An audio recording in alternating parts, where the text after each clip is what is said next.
Hey everybody, I'm Tyler Laursen from MORRFlate, Snail Trail 4x4, NorCal 4x4 Rescue, and I'm here today with John from Rubicon Trail Foundation. Hey Tyler. And we're going to be talking with you guys today about communications when we're up snow wheeling during winter recreation.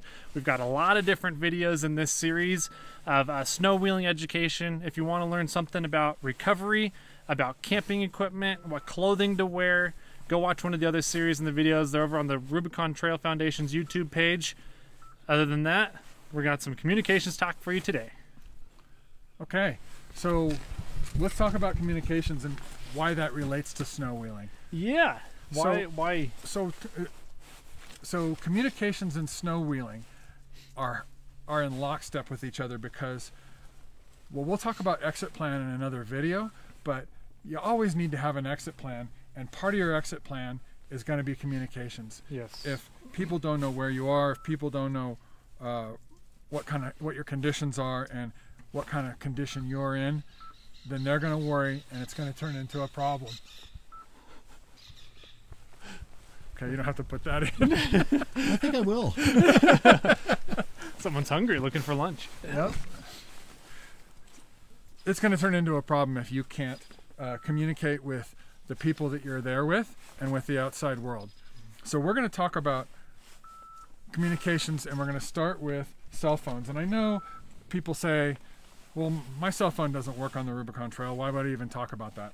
Well, there's a place on the Rubicon Trail where it does work. You know where that is, Tyler? I do. It's right at the top of Walker Hill. And it's the Cellphone Tree, and there's a little cell phone symbol in the tree there. Mm-hmm. There's a 100-foot stretch where your cell phone works there.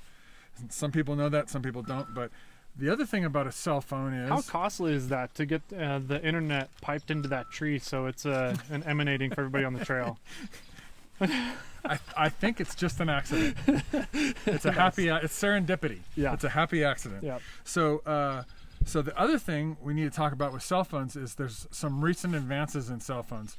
What about the iPhone 14? Do you know about that? I do. There's been a really cool advancement with iPhone 14s that if you don't have cell service and you need to get out with an emergency, it will actually pop up on your screen that says something along the lines of use emergency mode.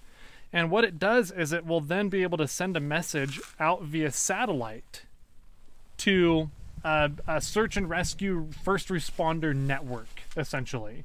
And if you hit that SOS button, the emergency mode on your iPhone 14, help will be coming to you. So it's a really cool feature that has been added into cell phones really recently, like in the past year. So it's a spot device built into your cell phone. Exactly. So that's pretty cool. Mm-hmm. Android just announced that in the summer of this year, so summer of 2023, their new phone will come out with their new chipset, the Qualcomm chipset that's in every Android phone. Mm-hmm. Now it's up to the manufacturer to build the ability in, but Samsung has already promised they'll build in the ability to have real-time text on your phone via satellite. That's pretty cool. That's pretty cool too. So that is pretty cool. You can't eliminate cell phone from the communications picture in Rubicon. That's a good point. I've always just made the assumption as soon as I come up to the Rubicon, the only thing my cell phone gets used for is the videos of going up Super Bowl. So there you go. So cool. Cell phones, typically, if you have an older one, it's not going to get too much reception on the trail. But there are a couple points on the trail you can use it. Let's go up from there in terms of simplicity to complex systems for communications. There's been another recent addition to the Rubicon in the past year that has been really neat to see come to fruition. And that's with the GMRS Repeater that just got put in. That's right. So GMRS is General Mobile Radio Service. General Mobile Radio Service is kind of the modern Citizens Band. And we're not going to talk too much about Citizens Band today because we know it's CB. Yep. We know that it's not particularly useful. Mm-hmm. It doesn't go any long distances and doesn't even work very well at short distance. Yeah. But GMRS is on a different frequency, and it's a technicality, but the frequency that it is on works much better for what we need to do. Yep. It works car to car, a fairly long distance point to point. So you could talk from, say, Arnold's Rock to Buck Island pretty easily. Fairly easily, yeah. What's really cool about that is now we have a GMRS repeater in the same vault as the ham repeater in the Rubicon. And we can now get coverage from, say, Observation Point to Wentworth Springs, Loon Lake. Wentworth Springs, Loon Lake. Yeah. Buck Island to Rubicon Springs, Miller Lake to Rubicon Springs. Yeah. All those areas that you knew you couldn't talk to before with your point-to-point radio, you can now use this GMRS repeater to accomplish that. GMRS channel 18 with tone 18.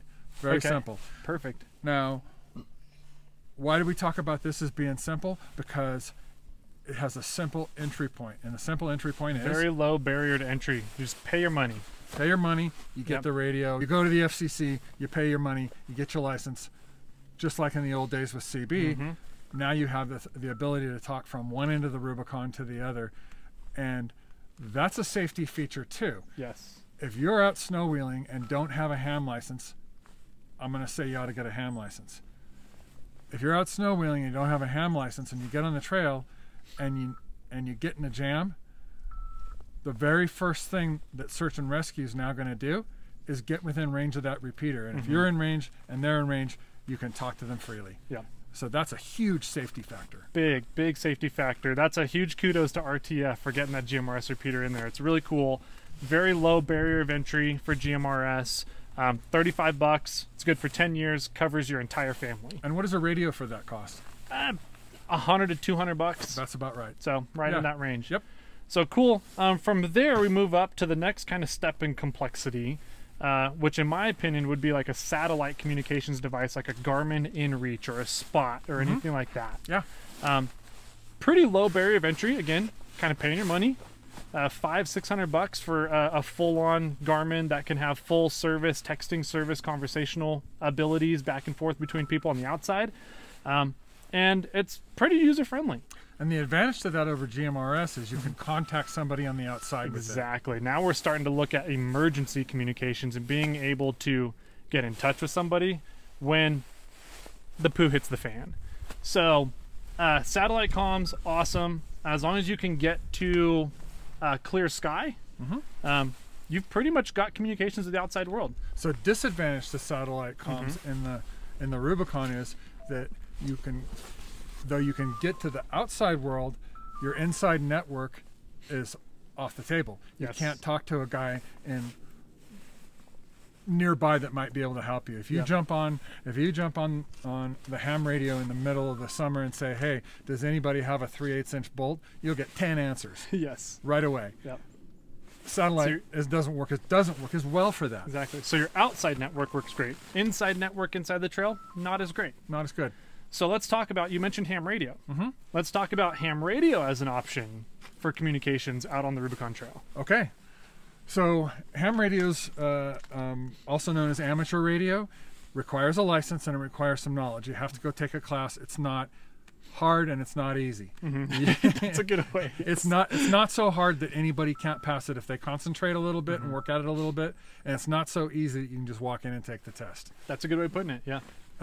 It also has a $35 fee associated with it. You get a ham license. Advantage ham license is that the ham radio that's in the Rubicon connects with the outside world. There are a ton of experienced wheelers, mid-trail staff, and folks around all the time that listen to ham radio. And search and rescue pretty much monitors that repeater as well in the ham radio. Search and rescue monitors it, and they don't just monitor it from the Rubicon.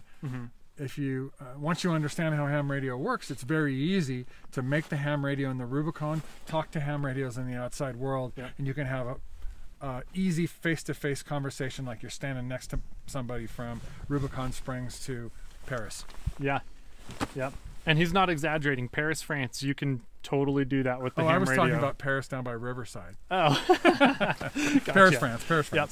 Yeah, there's a really neat features called Echolink that links ham radio repeaters to the internet. So as long as the person on the outside world has an internet connection on their cell phone, a data connection, they can now talk from anywhere in the world that they are back to you on the Rubicon Trail. That's Pretty right. freaking cool. That's right. And so your outside network is worldwide pretty much, just like kind of a satellite comms would be. But now your inside network is just as powerful, because not only does the Rubicon's repeater talk to the outside, there's also kind of a separate repeater that works in the trail by itself and covers the entire trail. Great. So now your inside network, if you need to call out for that 3/8 bolt, or you ripped a steering box off your frame, or you can't get up the bowl because it's too icy. I have a fun story about that one for the ham.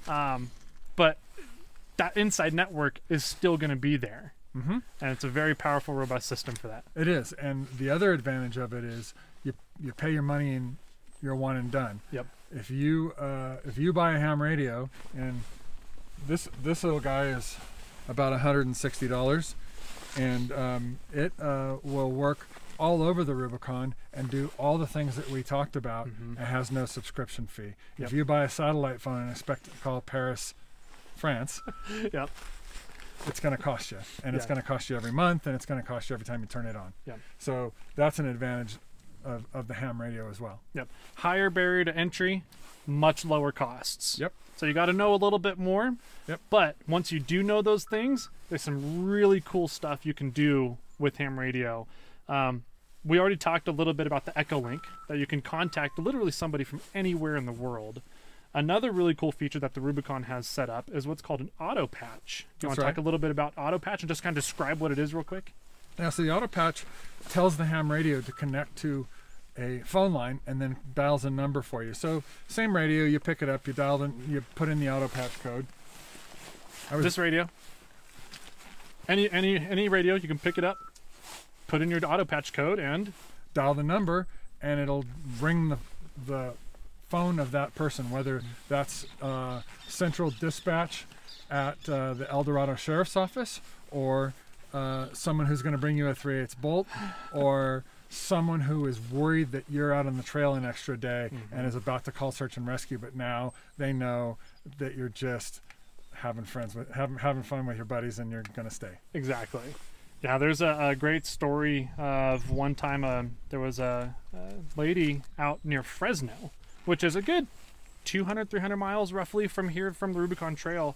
Her well went out, and her husband, who designed the well system, was out on the Rubicon, and she wasn't sure what to do, and through a combination of Facebook and phone calls, we were able to get her in contact with him through the auto patch, and they were able to make a phone call to figure out how to fix the well while he was out on the trail. And if I recall that story, it was also a ham that went over to her house and helped her. Yes, it was. Put the well back together and get water in the house, and saved his Rubicon weekend, because now he doesn't have to worry. Exactly. So that's another really cool feature, is auto patching. Another really neat feature about ham radio is APRS. Let's talk about APRS. APRS is Amateur Position Reporting System, and what that does is reports information over a radio to a central system that puts it on the internet. Is that pretty much cover it? Yeah. Okay. And the information that a lot of times it's reporting is data, right? It's data. It's for data driven. Where you are geographically, your GPS. Yep. So it'll take a GPS heading, report it via radio to the internet. Via magic. Via smoke. Via an iGate, an internet gate from the radio, the gates from the radio to the internet. Yep. And then you can go look at a web page and see that report of where that person is, how fast they're moving, what direction they're going, and if they send out an SOS beacon, you can see that. What other kind of data can you see on that? A really fun one that a lot of people don't notice or don't know about a ton is that you can write emails. You can write emails. And you can text people. Via ham radio. And you can send out a broadcast to your general area as well that says, hey, I am in trouble, someone help me. But what's really cool about an APRS feature that's in the Rubicon Trail that RTF has set up is weather data. Explain how somebody being back at home can see what the weather conditions are up here on the trail. Okay, I can explain that to anybody who even has Quickly. a minor amount of computer savvy. Yeah. I can tell you in a heartbeat how to do that. Open your web browser, type in APRS.fi. When you do that, a map will come up. It's a Google Map overlay, so you're used to seeing Google Maps. Everybody knows how they work.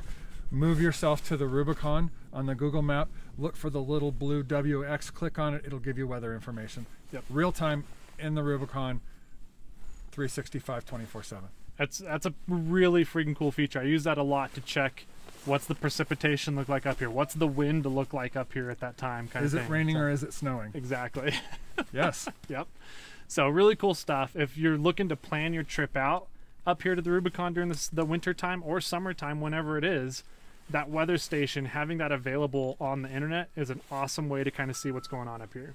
Agreed. Yeah. Was there some other forms of data that we can do with APRS? There are, but they don't apply to the Rubicon a lot. Okay. Maybe we're getting too much into the ham weeds there. It's a really cool feature of ham radio that a lot of off-roaders, I think, don't utilize. And it's one of the most valuable pieces, in my opinion, that off-roaders could be utilizing is APRS. I agree. So anything else with amateur radio for communications? I think that's enough for this. We could do hours on amateur John radio. and I are going to start our own video series all on amateur radio. Cool. So from there, we did some cell phone info, GMRS, ham radio, satellite info. Let's talk about Starlink before we go. I like that. We actually might have something around here. So this guy here, Starlink is another awesome new feature to communications, and I never really thought about it in terms of a mobile application to have communications with the outside world if you're going snow wheeling. But I had an incident recently with NorCal 4x4 Rescue where we had to get some people extracted from they just got snowed in a location. And one of the guys in the group had a Starlink on his vehicle. And we were able to have full-on video calls with him to check the conditions of the snow around him. We were able to text him, call him, anything you want. He was able to live stream some of it because he had Starlink. Expensive to get. But expensive to run. Expensive to run. $150 a month or something like that. Yep, just went up to $150 a month. But if being out here and doing snow wheeling up on the Rubicon is something that is what you love doing, it's kind of like our clothing, right? Kind of get what you pay for. And this has everything kind of built into it with communications for the outside world that you may need. Your inside network that we talked about, again, maybe not that great. But as a way to meet and reach and talk to people on your outside network, pretty cool. Hard to beat. Pretty cool. All right. Okay, before we go, there's one last thing I want to talk about. Yeah, what's that? I mean, we've covered a bunch of really cool technology updates in the recent years that really help with communications. What left is there? Well, this one's not as technological. Okay. Tell someone where you're going to be, how long you're going to be there, and when you're going to be out. Yeah. What your entry and what your exit is. Especially good with snow wheeling. Yes. Because if they go to look for you, they'll know where to look for you, when to look for you, and have that person be aware and check in with you when you get out. Yeah, that's a good point, and that doesn't cost anything. Nope. Absolutely free to do. Really low barrier of entry on that communications, but one of the most effective ways to make sure that you make it home safe. Yep, and we're going to talk more about that in another episode, but Awesome. It's a good place. This is a good place to put it too. Cool. I love it. Some great communication options. We're going to cover some more stuff in more episodes. We got a lot of different videos in this series out here with Rubicon Trail Foundation up on the Rubicon for some snow recreation. One of my favorite things. Check out some of the other videos. If you guys have some other ideas for communications, some other ideas of ways to get a hold of people, drop them in the comments below. We love hearing ideas. The more ideas we get out there, the more education we get out there. And I guess with that, I'm Tyler. I'm John. And have fun wheeling, stay safe.